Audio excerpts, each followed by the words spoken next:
Olá pessoal, meu nome é Eduardo, seja bem-vindo ao canal. Nesse vídeo nós iremos escutar uma palestra dada pelo professor Pedro Calmon, que foi um grande historiador, biógrafo, político, alguém que contribuiu na área jurídica.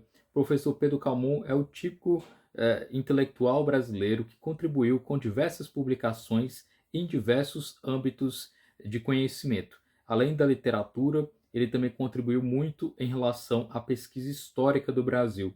Então, por isso que nós temos vários materiais escritos da história do Brasil, história da civilização brasileira. Além disso, o professor Pedro Calmon, ele foi reitor de universidade, ele foi professor universitário, e além de ter atuado também na política como deputado. Enfim, ele atuou em diversos âmbitos e realmente foi alguém que contribuiu para a sociedade, se tornando, por exemplo, também membro da Academia Brasileira de Letras, foi também durante muito tempo membro do Instituto Histórico e Geográfico do Brasil. Enfim, ele é alguém que contribuiu dentro do possível em diversos ramos que são do nosso interesse aqui no canal. E por isso eu separei para vocês o áudio de uma palestra dada em 1984, portanto um ano antes do falecimento do Pedro Calmon, onde ele vai apresentar ali uma introdução à formação do Brasil, mostrando as ideias dele em se tratando de como o Brasil se consolidou como instituição, como Estado e a sua própria formação. E logo em seguida nós temos várias perguntas que são feitas ao Pedro Calmon sobre o que ele acha, por exemplo, se o Brasil tivesse se mantido como monarquia, não iniciasse a República em 1889, o que teria acontecido com o Brasil atualmente, como seria uma monarquia atualmente, né? Perguntaram também para ele aspectos sobre o regime militar, porque a palestra foi dada em 1984, então ainda não era o regime que a gente considera como democrático atualmente, de 1985 em diante, né, onde há a eleição presidencial. Naquela época ele dá a sua resposta considerando como sendo aí um regime semidemocrático. Isso é uma resposta bem interessante, até porque o próprio Pedro Calmon ele participou de algumas organizações, de algumas contribuições dentro daquele regime militar também. Então, tirando todo o proveito que nós podemos ter de alguém que foi altamente intelectual, mesmo não concordando com várias das teses, das ideias que o Pedro Calmon tem, em se tratando de história, você pode discordar plenamente daquilo que está sendo exposto pelas ideias dele, mas é inegável que ele foi um intelectual que contribuiu dentro do possível, dentro daquilo que ele defendia. Então, por isso, pela grandeza, né, para a produção que ele fez ao longo da vida, também como reitor, defendendo com unhas e dentes, né, as instituições brasileiras das universidades. Inclusive, até durante o áudio você vai ver alguns dos alunos agradecendo, né, o Pedro Calmon pela liberdade que existia na universidade, mesmo estando no regime militar. Os universitários tinham, então, uma proteção dada pelo próprio reitor, dentre outras coisas mais que contribuem para a biografia do Pedro Calmon. E é importante dizer que é uma palestra dada em 1984 por um senhor já idoso, ou seja, ele tem visões que são bem diferentes do que pode se considerar como as visões mais recentes, né? Então, por isso que também ele não usa palavras ou mesmo eufemismo como muitas pessoas utilizam atualmente, né? Então, é interessante dizer isso antes que você assista a palestra e fique chocado com algumas palavras que ele usa, né? Mas, apesar disso tudo, é interessante essa palestra para que você possa compreender a visão do Pedro Calmon dentro daquilo que ele estudou, dos vários livros que ele pôde consultar, daquilo que ele pôde analisar, ele vai dar essa contribuição. Infelizmente a fita não está em boa qualidade, então eu tive que fazer aí um certo arranjo com o material, tentar melhorar o áudio um pouco para que você possa escutar todo o diálogo que ele tem respondendo as perguntas e também a palestra que infelizmente foi cortada logo quase no final. Aí logo depois parte para as perguntas dos estagiários, dos estudantes daquela universidade que ele estava dando a palestra em 1984. Então é um produto final assim dos últimos momentos, né, da vida do Pedro Calmon, de tudo que ele contribuiu em termos de estudos do Brasil, e nessa palestra você vai ter então respostas bem interessantes sobre os regimes políticos, sobre dentre outros aspectos históricos, formação das organizações jurídicas brasileiras dentre outros aspectos que são interessantes que você possa compreender, concordando ou não, apresentar então essas ideias, entendê-las e aí extrair disso tudo um debate e também um conhecimento sobre aquilo que está sendo posto. Então é isso, espero que você goste dessa palestra e também das perguntas feitas. E é isso, muito obrigado pela atenção. E agora vamos escutar o professor Pedro Calmon sobre as organizações e as instituições brasileiras. Iniciando o nosso curso, formalmente agora, nesse momento, contamos para a aula inaugural com a presença, que tem prestigiado todos os anos, aliás, esse curso, do conhecido reitor dos reitores dessa universidade, o professor Pedro Calmon. Todos conhecem o professor Pedro Calmon. Mas, apesar disso, eu gostaria de sublinhar que o professor Pedro Calmon é realmente o orgulho da nossa universidade. E o professor Leiser vai fazer a apresentação do conferencista. Professor Pedro Calmon Muniz de Bittencourt ostenta com uma das suas maiores glórias ser natural da Bahia. Mas ele tem qualificativos muito grandes, entre os quais o de ser um dos ápices dos expoentes da cultura e da universidade brasileiras. É um grande orgulho, como bem assinalou o coordenador desse curso, professor Atos, da Universidade Federal do Rio de Janeiro, antiga Universidade do Brasil. O professor Calmon foi livre-docente da Faculdade de Direito, professor catedrático por concurso da Faculdade de Direito, professor fundador da Faculdade de Direito da PUC, professor de História por concurso do Colégio Pedro II, professor de História da Universidade de Santa Úrsula. Exerceu funções das mais relevantes em nosso país. Diretor da Faculdade de Direito da nossa Universidade Federal do Rio de Janeiro. Foi vice-reitor e reitor, por longo período, da Universidade do Brasil. Ministro da Educação e Saúde. E atualmente mantém-se como membro vitalício do Conselho Universitário desta Universidade Federal. Como atividades culturais, no Museu Nacional foi o criador do curso de museus e da cadeira da História da Civilização Brasileira. É atual presidente do Instituto Histórico e Geográfico Brasileiro, ao qual prestou eminentes serviços, entre os quais a construção do belo edifício que o tem como sede. A Academia Brasileira de Letras é um dos imortais da nossa cultura, membro desde 1936, mal nascido, ingressava na academia, e presidente em 45.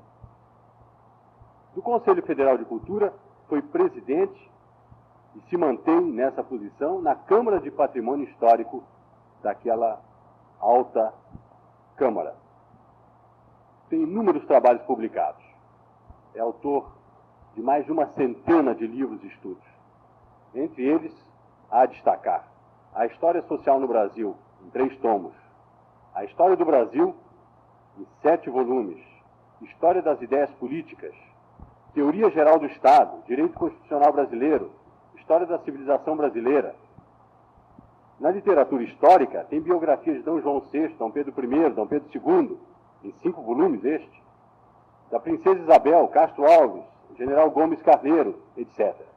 Há um grande número de obras e vimos de saber, de ter conhecimento, que o professor Calmon está começando uma coleção, que será muito importante, qual seja a das suas memórias. Imaginem os senhores o que não sairá de importante e de interessante nessas memórias. Cumpriu missões diplomáticas das mais importantes no exterior. Delegado ao Congresso para a Guerra e a Paz de Chapultepec, em 45. Embaixador após do presidente de Costa Rica, do presidente da Venezuela, às festas de centenário de Rubem Dario, em Manágua. Delegado à Conferência de Educação em Genebra. Delegado à Conferência Mundial de Instrumentos de Cultura, da Unesco, em Veneza, etc., etc. Ostenta títulos os mais importantes que é dado a um homem de cultura como o professor Calmon possuir. É doutor honoris causa da Universidade de Coimbra, da Faculdade de Direito de Lisboa, professor honorário das universidades de São Marcos, no Chile, de Buenos Aires, do Equador, de Nova York, doutor honoris causa da Faculdade de Letras da Universidade da Bahia, membro correspondente da Academia de Ciências de Lisboa e da Academia Espanhola. E tem também diversas condecorações, entre elas grau de grande oficial da Ordem do Rio Branco, Gran Cruz de todas as ordens portuguesas, comendador da Legião de Honra da França, Gran Cruz da Argentina, da Venezuela, da Colômbia, do México, da Espanha, do Vaticano, etc, etc. Além das atividades de professor, de escritor, de eminente literato, grande homem de cultura, colabora em jornais e revistas nacionais e estrangeiras. E vai discorrer, como já o fez diversas vezes com um vulgar brilho neste nosso fórum, sobre as origens das instituições brasileiras. Com a palavra, o eminente professor Pedro Calmon. Agradeço de coração ao meu querido e velho amigo Atos da Silveira Ramos a extrema bondade das palavras iniciais com que me saudou. E ao meu jovem amigo Nézer a extrema gentileza da longa referência que fez ao meu passado cultural. O que, aliás, me vexou um pouco, porque a modéstia é inerente à consciência do trabalhador. Quem realiza é modesto. O vaidoso é o infecundo. É quem não fez. É o que aparenta. Eu sou um homem natural, lógica, intrinsecamente modesto. Sinto-me humilhado com tanto elogio, ao mesmo tempo estimulado por tanta bondade, de maneira que é com o espírito voado de recordações do meu histórico universitário e cultural que começo esta preleção sobre um tema que, aliás, não vem devidamente estudado nos livros, mas que procurarei resumir no tempo regimental de uma conferência didática. A origem das instituições brasileiras.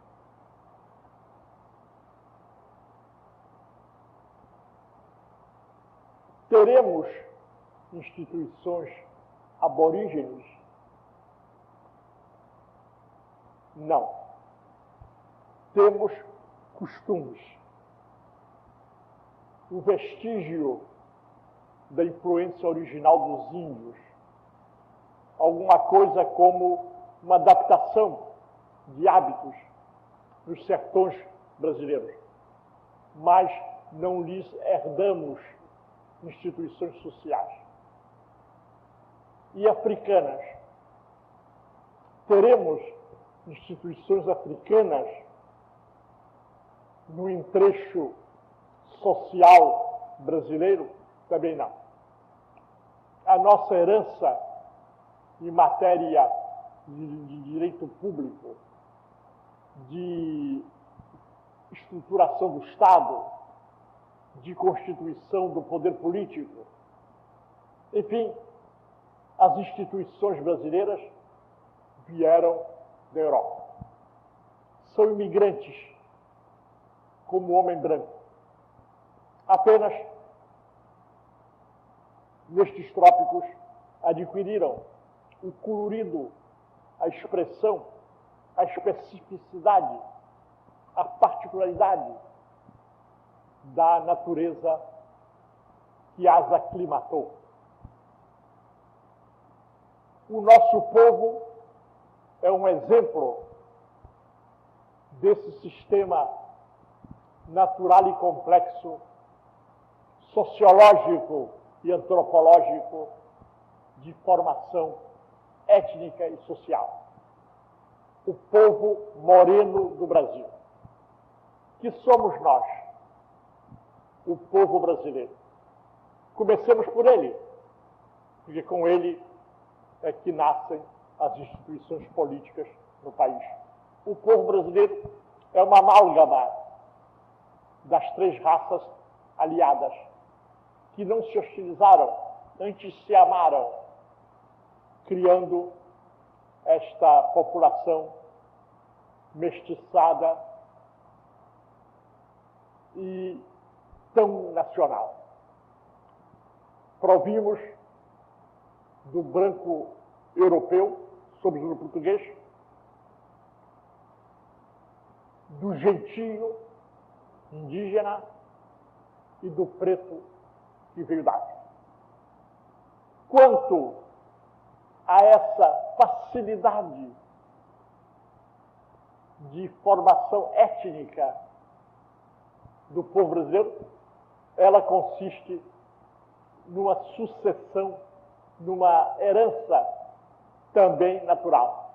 O povo português é o povo mais mestiçado da Europa. Quer dizer, quando falamos, o português é dado à aliança das raças. O português patrocina a mestiçagem. O português é o pai do mulato brasileiro. Sorrio e lembro que ele já era assim na Europa. Isto é, um povo que se formou, em primeiro lugar,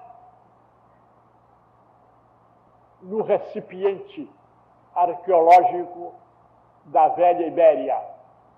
Depois, lavado pelas ondas de imigração que escorreram sobre essa estrutura primitiva e que foram os cartagineses, os gregos, de onde a palavra Lisboa, Olicípolis, cidade de Ulisses, reminiscência helênica das origens antigas do povo português, o povo romano, que nos deu a língua neolatina que falamos, e por fim, desde 711 até o fim do reinado de Afonso Henriques, fundador da monarquia, os árabes, que ainda hoje povoam o Algarve e parte do Alentejo. Árabes que enriqueceram o vocabulário português com tanta palavra que os recorda. Ora, essas lavagens étnicas que depuraram o povo português ainda hoje se encontram no tipo físico do lusitano. Um português do norte, nós logo reconhecemos. É um português louro, descendente dos visigodos, cujos nomes se distribuem pelas províncias septentrionais de Portugal.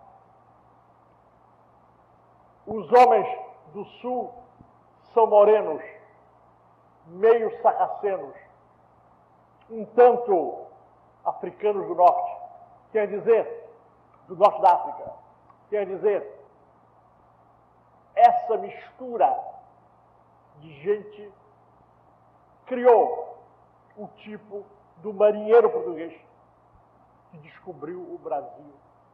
Este homem era, portanto, um homem indiferente à discriminação racial, que nunca teria guarida nem em Portugal, nem nas suas colônias. Nós, por exemplo, não entendemos, não compreendemos, achamos estúpido o arianismo de Gobineau, o arianismo nazista. Nós não entendemos. Por quê? Porque parte de um mito da unidade racial louro-branca germânica. criando um tipo humano que, na realidade, se examinarmos a sua etiologia, a sua origem, não existe. O português, portanto, propenso à pluralidade racial, no Brasil se tornou o patrono desta mistura de raças que faz do povo brasileiro um povo essencialmente moreno. Um povo que dispensa os privilégios de raça, em que todos somos iguais, tendendo fisicamente para a constituição de um tipo próprio. Uma pergunta à margem da antropologia. Haverá, nesta multiplicidade de raízes, um tipo predominantemente brasileiro? Aquele que possamos indicar na rua, aquele homem é brasileiro? E eu respondo, existe. No estrangeiro, por onde muito andei, facilmente distinguia um brasileiro do estrangeiro. Por quê? Porque essa mistura foi conformando uma expressão antropofísica,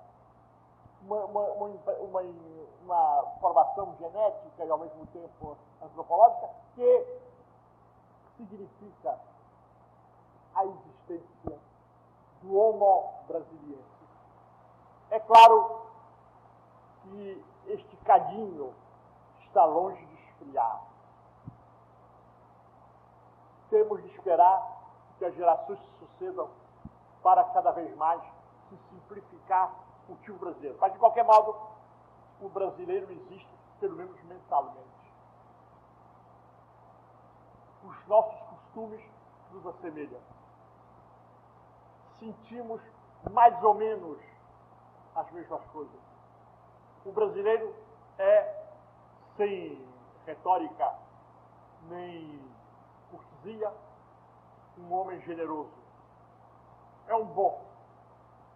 É um sentimental.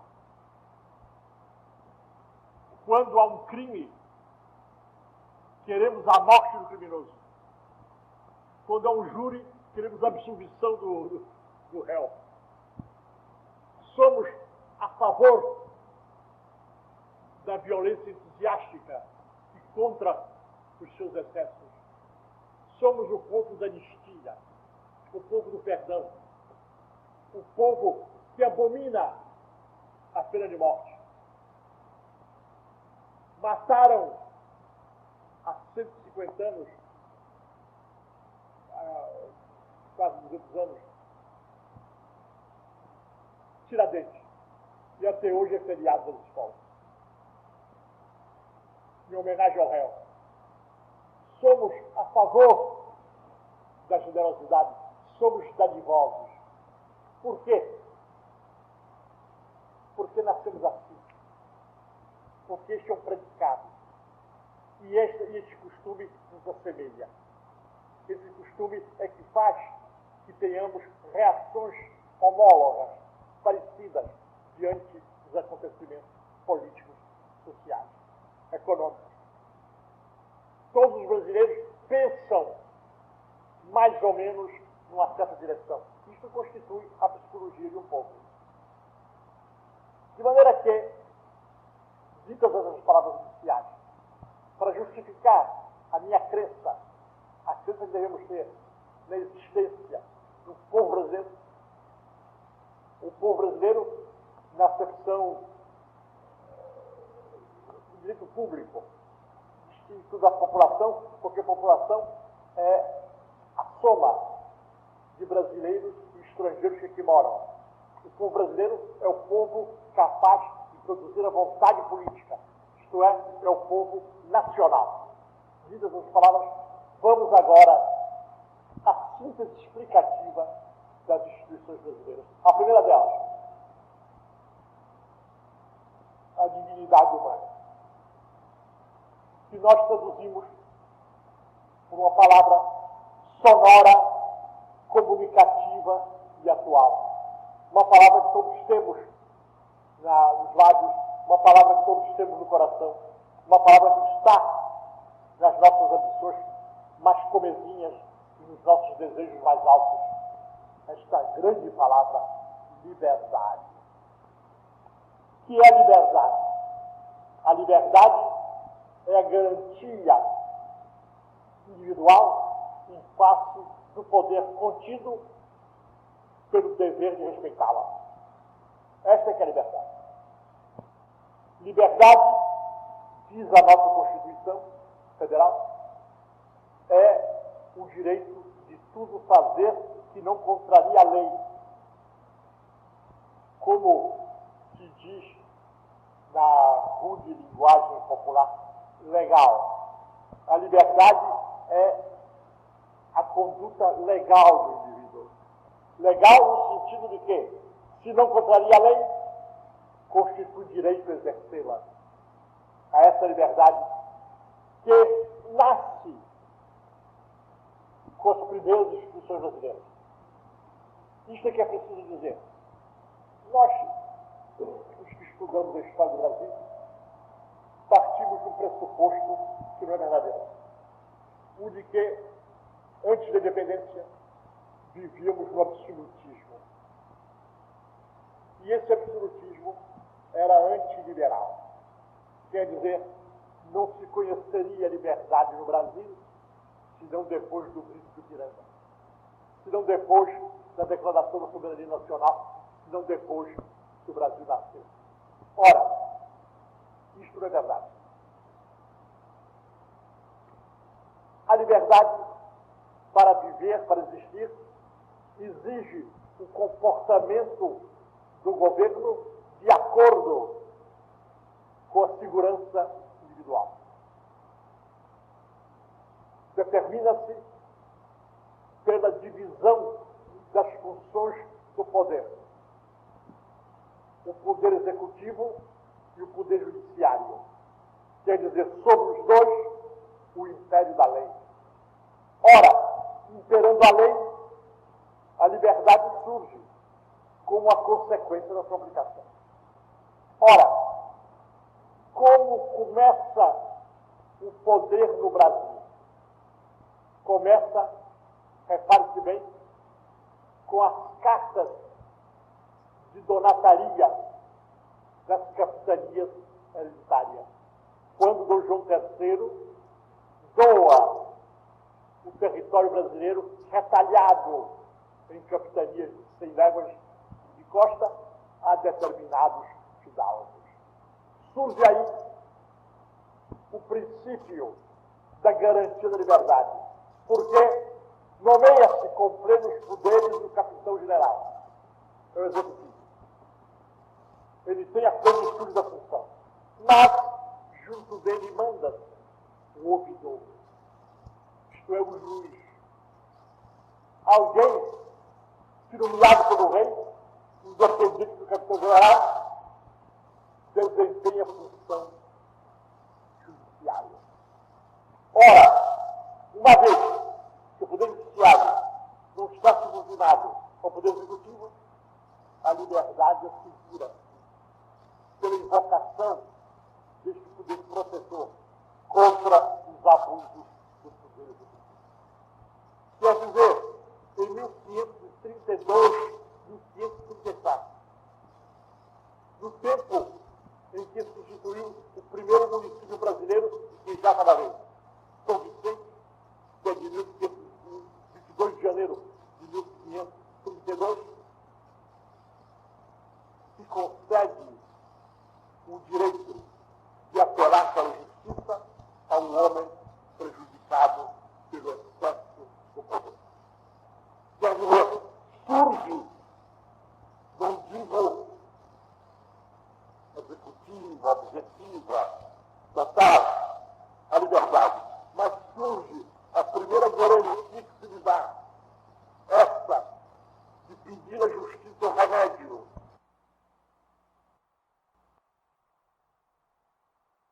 Não depois que o Brasil nasceu. Ora, isto não é verdade.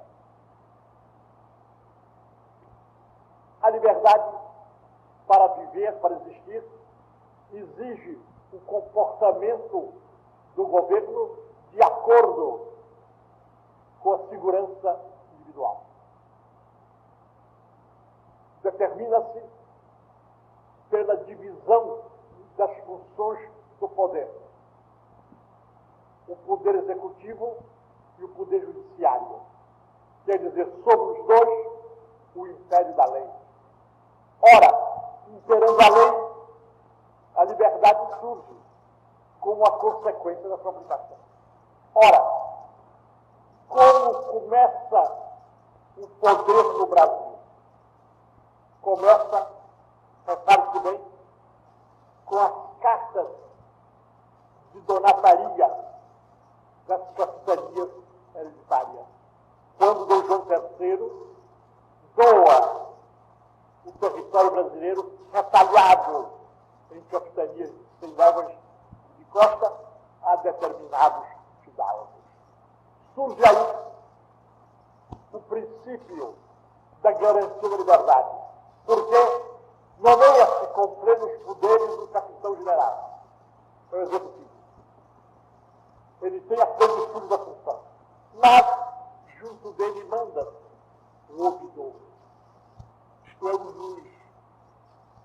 Alguém que, nomeado pelo rei, independente do capitão-general, desempenha a função judiciária. Ora, uma vez que o poder judiciário não está subordinado ao poder executivo, a liberdade é segura pela invocação deste poder protetor contra os abusos do poder executivo. Quer dizer, em 1532, 1534, no tempo em que se instituiu o primeiro município brasileiro que já falarei, São Vicente, que é de 22 de janeiro de 1532, se concede o direito de apelar para a justiça ao homem prejudicado pelo excesso do poder. O Conselho Universitário impedia que eu fizesse o meu discurso de posse, porque achava um discurso muito além das expectativas, que hoje seria um discurso muito água com açúcar. No tempo, naquela época, era muito difícil. Foi com a segurança que o mestre Calmon fez que eu consegui realizar e fazer o meu discurso aqui dentro. Aí está uma das... A segurança da liberdade do Brasil. Está dentro desta universidade, é o magnífico reitor Pedro Calmon. Mestre, eu gostaria de fazer uma pergunta à Vossa Magnificência. Hoje os antropólogos e sociólogos alentam a ideia de que existiam as instituições índias antes das instituições alienígenas, quer dizer, as que vieram de fora. E, no entanto, para que seja enriquecida a nossa, mais ainda, a palestra que Vossa Magnificência fez, e pelo que está atualmente acontecendo com os índios no Brasil, eles se aculturaram através da cultura alienígena, e por esta cultura eles estabeleceram um grau de consciência. Então, eu gostaria que Vossa Magnificência nos enriquecesse mais ainda, saber se existe realmente uma relação entre a cultura, entre as instituições dos índios não alienados e a atual cultura. Era isso que eu gostaria. Muito obrigado. Obrigado, Vinícius. Em primeiro lugar, pela sua reminiscência de estudante, terrivelmente subversivo e implacavelmente simpático. De maneira que fomos inimigos cordialíssimos e conservamos a amizade de outrora, e mais os votos que faço para que prospere agora que está do outro lado da cerca, no campo dos professores, dos normais estudantes, na sua carreira brilhante. Mas, quanto à situação do indígena, é a seguinte: O Brasil, eu aliás digo isso no meu livro A História dos Brasileiros, e é verdade, tem várias fases de civilização dentro do nosso país. Nós temos a pré-história, representada pelas aldeias indígenas. A Idade Média, no sertão oligárquico e abandonado. O século XIX, no romantismo das cidades e a realidade na vida que corre. De maneira que, no mesmo país, podem acumular-se essas camadas sucessivas. Quanto ao índio, é preciso que se diga, o que ele reclama hoje é a terra para a comunidade. Evidentemente, trata-se de um direito indiscutível, porque se o poceiro tem um direito resultante da uso capião, da ocupação da terra, é natural que a tribo indígena que mora numa determinada área seja senhora desse lugar. Agora, quanto às instituições indígenas, dá-se hoje o contrário. Nós não recebemos impressões ou influências ou herança da bárbara cultura indígena. A cultura indígena que recebe por imitação as lições terríveis, nefastas, que os brancos lhes dão. Porque o índio, dizia-me um antropólogo, meu amigo, não aprende em escola, aprende por imitação. Imita. Não recebe a lição no colégio. Ele imita nos costumes. Se o branco chega e o embriaga, ele se dá embriaguez. Se o branco chega e negocia com ele, ele imita na transação o costume do branco. Quer dizer, hoje o índio recebe exatamente a herança do branco. E eu não sou nada otimista quanto ao futuro disso, porque à medida que as civilizações se aproximam, desaparece o barbarismo e surge essa cultura média, medíocre, da qual o cacique Mário Juruna é um símbolo. Que é o Mário Juruna? É um malandro selvagem que já foi cacique e hoje deputado, que representa um elemento de transição entre o tribalismo e a cultura. Evidentemente, o seu filho, os seus filhos estudarão em colégios, casarão com moças de outras raças e morre o índio pelo desenraizamento, pela perda daquela cor local que ele tinha na sua tribo.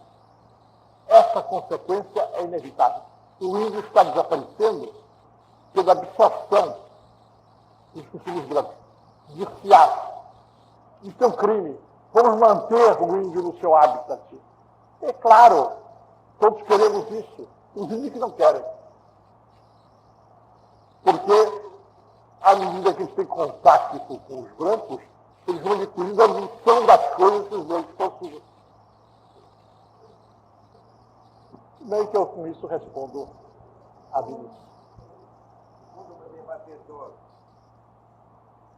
Estagiário Abílio Aranha, da iniciativa privada.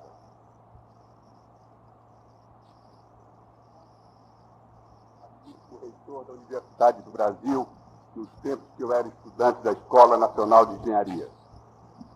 A minha dúvida é o seguinte: pela exposição feita pelo pelo professor Calmon, nós compreendemos que o Brasil sempre teve instituições baseadas na liberdade e na democracia.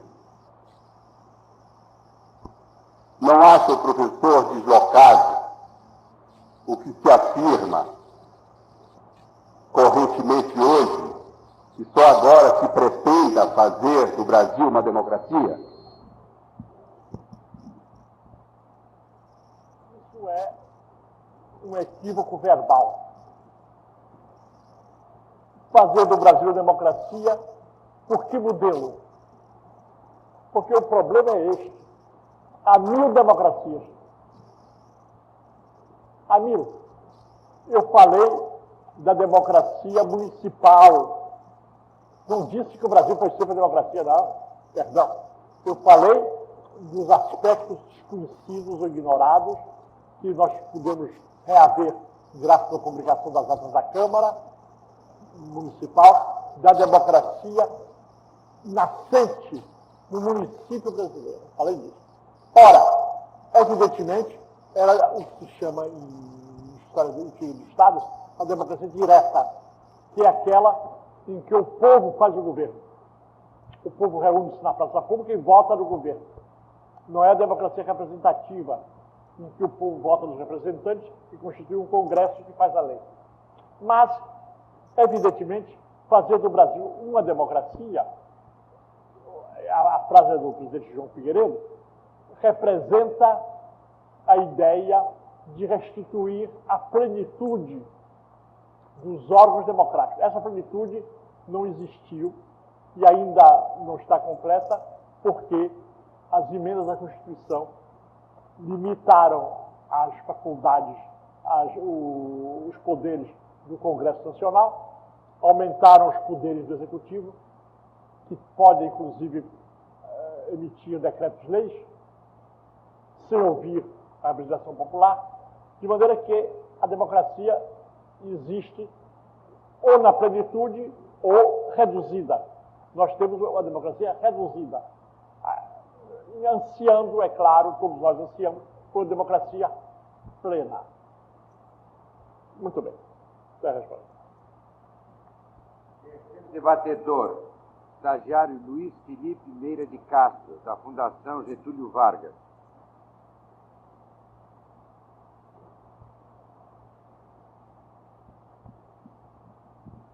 Professor.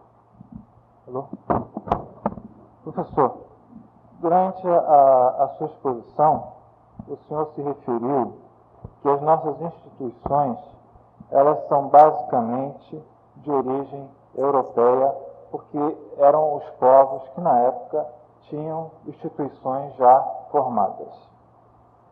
Eu desejaria saber, então, se um aspecto importante da formação da nossa cultura, que diz respeito aos estudos que as nossas elites, na época, faziam na Europa, em especial em Coimbra, isso não teria que ser levado em consideração, ou seja, que a formação dessas pessoas, quer dizer, a formação cultural que elas obtiveram lá fora, elas não tiveram influências determinantes no tipo de instituição que nós passamos a ter. Obrigado. Não tinha. O ensino em Coimbra, que era dado tanto para brasileiros quanto para portugueses, era um ensino baseado principalmente no direito romano, na tradição, na teologia. Era um ensino antiliberal. E no Brasil se criou uma consciência exatamente contrária à consciência liberal. Agora, promovida por aqueles estudantes de Coimbra que liam os livros que não aprendiam na universidade. Que era a leitura clandestina dos filósofos franceses. Leitura esta que vai inspirá-los no sentido da conjuração mineira, feita por coimbrões, estudantes de Coimbra, que vai inspirá-los nos movimentos que antecederam a independência, que vai inspirá-los na independência. Quer dizer, não foi uma formação universitária que os conduziu. A universidade não dava para isto, porque, levaria tempo para explicá-lo, mas vale a pena dizer rapidamente, a Universidade de Coimbra passa por uma fase distinta quando desaparece o Marquês de Pombal, que fizeram a reforma universitária, criando, por exemplo, a cadeira da História do Direito. Ela passa a ser reacionária no tempo da Dona Maria I. Isto é, a escola, a universidade, ensina o ensino oficial, tradicional, o despotismo, o direito divino, do poder público, etc. Não é a escola liberal arejada que o Marquês de Pombal quiser estabelecer no século XVIII. Quando veio o Dom João VI para o Brasil, tudo se modifica, evidentemente, porque aí cria-se, então, começa a criar-se o espírito brasileiro. Quarto debatedor, estagiário Alberto Calil, do Poder Executivo.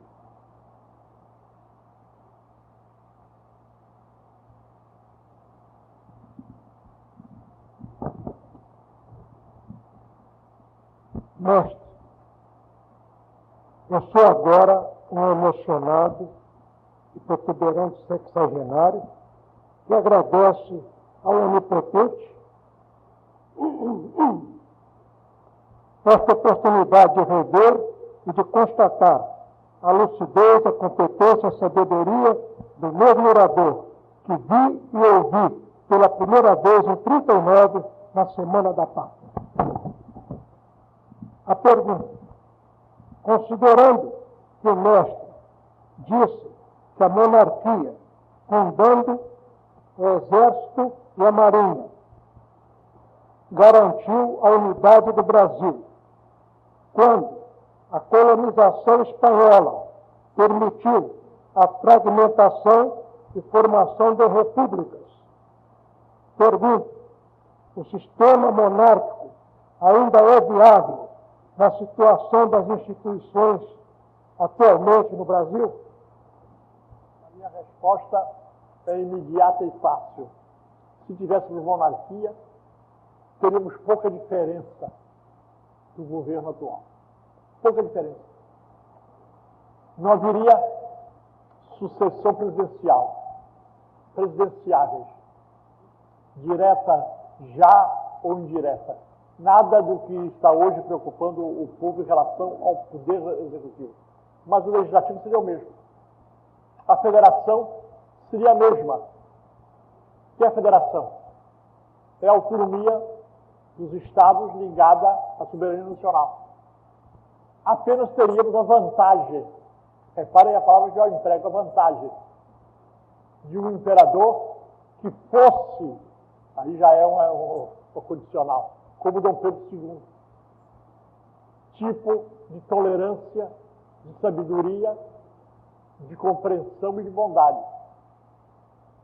A minha amada mãe, que eu tenho uma saudade imensa, era monárquica. Nunca diria a república, porque era neta do avô que a criou e que era o mordomo-mor do imperador. De maneira que eu nasci num ambiente monárquico. Veria com grande prazer a restauração da monarquia. Não a prego, porque acho que o país merece ordem e não deve ser submetido a experiências de subversões que seriam, aliás, transitórias. Porque a América é naturalmente republicana. A América é naturalmente republicana. Aí a monarquia envolve uma história, uma tradição, uma herança, um princípio que se transmite numa dinastia de pais a filhos. Nós não temos isso. De maneira que era difícil, realmente, restaurar essa monarquia. Mas eu haveria, com muita facilidade, e, aliás, repetiria como aquele autor que chamou Sua Majestade o Presidente dos Estados Unidos, referindo-se ao presidente da América do Norte, que é um imperador quatrienal. Se nós tivéssemos um imperador vitalício, era a mesma coisa. Contanto que fosse bom. Eu respondi.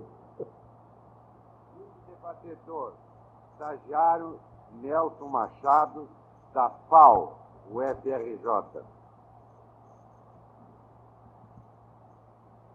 Meu reitor, ouvi bem a sua conferência sobre as origens das instituições brasileiras, na qual o senhor faz uma referência que é óbvia sobre a condição dos portugueses terem contribuído bastante para ela. Eu pergunto ao senhor, porque não ouvi nada que me pudesse me impedir de fazer essa pergunta. Qual é a influência que poderia ter tido das invasões dos franceses e holandeses aqui nesse território?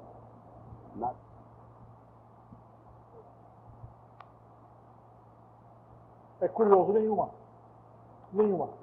Porque, ao contrário, quando os franceses não tiveram influência nenhuma, porque foram banidos logo, ou houve invasão de Louis-Trouin e tal, quer dizer, uma invasão guerreira que acabou com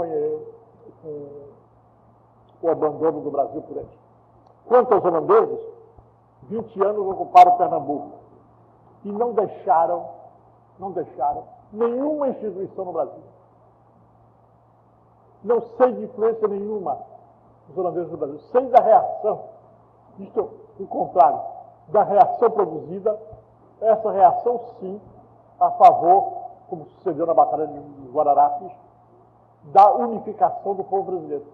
Porque na Batalha de Guararapes se unem contra o holandês, aí é uma anti-influência, contra o holandês, o branco, o preto e o índio. Quer dizer, as três raças se irmanizam na luta contra o invasor. Agora, o legado do invasor ao Brasil, não há nenhum. Explica-se. A invasão holandesa não foi uma invasão de ordem política, mas econômica. Não foi o Estado holandês que invadiu o Brasil, foi a Companhia das Ilhas Ocidentais.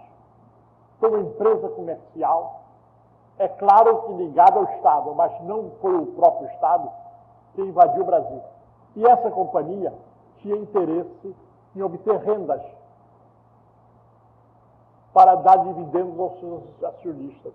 De maneira que nenhuma instituição foi praticada no Brasil, a não ser uma precária Assembleia de Vereadores no Recife, que não deixou nenhum vestígio, influenciando a sociedade brasileira. Porque minha resposta é negativa. Esse penúltimo debatedor, José Carlos, da UFRJ.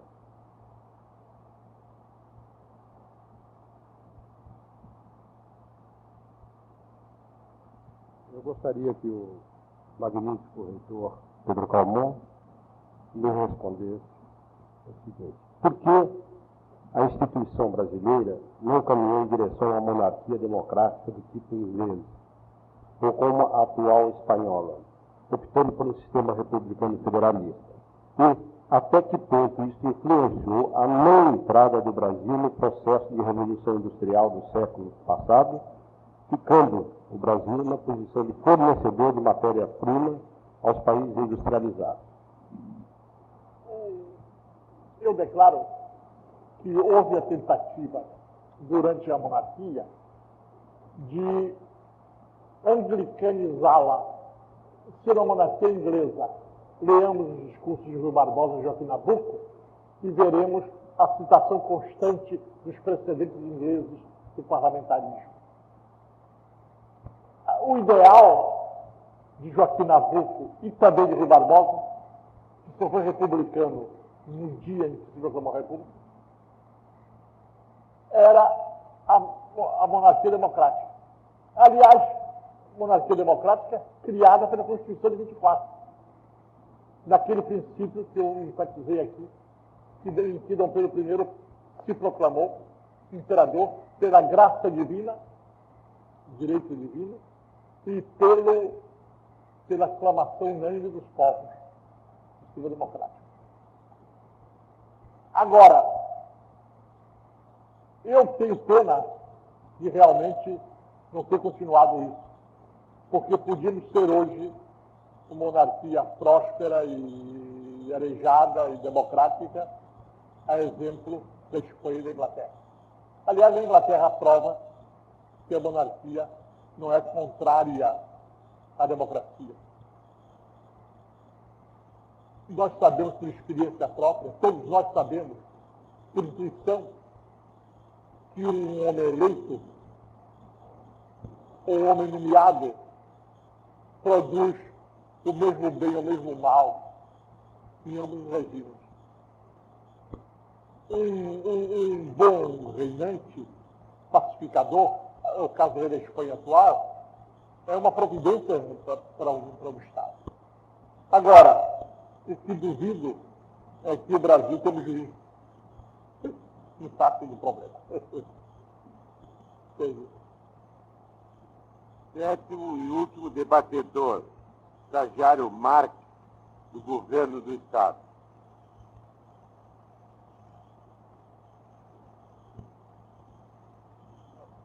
Gostaria que Vossa Excelência me respondesse a seguinte pergunta: se as tropas do Junot não tivessem dominado Portugal, poderia ter o Brasil hoje um governo igual ao da Inglaterra?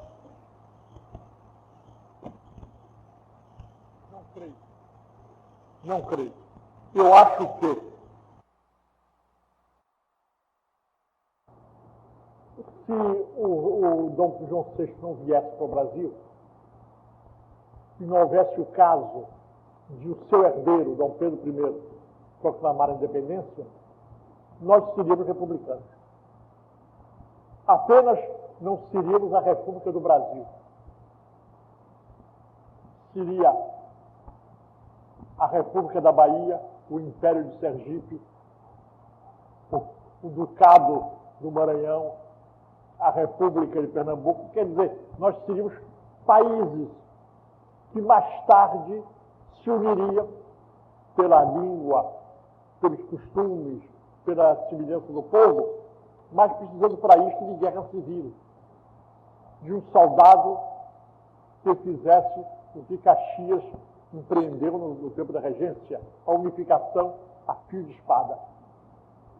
Nós seríamos um país dividido. A monarquia nos deu a união. Este é o sagrado, admirável modelo que ela impôs no Brasil. É um império unificado. Império no sentido territorial da palavra. Império quer dizer um governo abrangendo uma imensa região geográfica. Um império com 8 milhões e 400 mil habitantes, mil quilômetros quadrados. Isso devemos à monarquia. Agora, se não tivesse havido a catástrofe de 1808 e a vinda da Casa Imperial, que foi uma espécie de